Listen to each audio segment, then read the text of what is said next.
There's this type of addiction that most of us are not aware of. But regardless of the fact that you're ignorant about it, it is killing and destroying and eating many of us from the inside out. The addiction is the subtle act of deriving pleasure and joy from thinking of sin.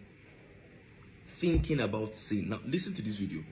My question is, if somebody tells me to sin, but I don't do it, but I think it in my head again and again, am I sinning?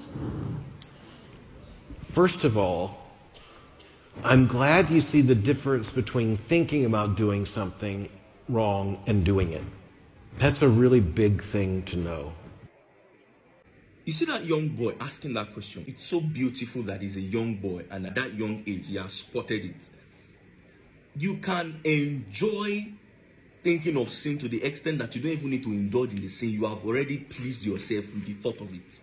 And that was why Jesus said that you may have heard, as they told those of old, that thou shalt not commit adultery.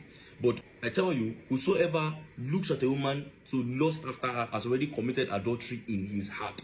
It's because the number one target of any sinful act is your heart. Thinking about sin, fantasizing it, whatever the kind of sin is, maybe it's drinking, it's smoking, it's gambling, it's fornication, whatsoever. The thought of it, you might not necessarily cause any damage to your physical members, but it is destroying you from the inside.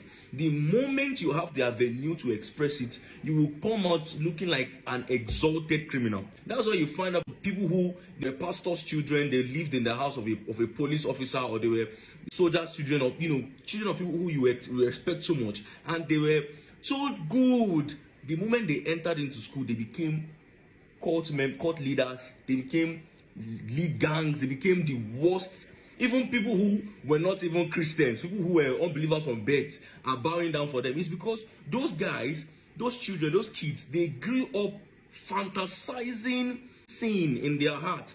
The devil had painted so much pictures in their mind, making them to think that sin is fun, it's exciting, it's good. So they spend time ruminating on that thought on and again and again and again. And inside, a beast has already been created. The moment that there was an avenue to express that beast, it came out in flying colors. You have to be very, very intentional about the things you think about. You cannot play with it. Refuse to think of evil things and choose intentionally. It is not emotion, it's not involuntary. You can be intentional about it. Choose what you want to think of and think of that thing. The Bible says, guard your heart with all diligence, for out of it comes the issues of life. Think about this. God bless you.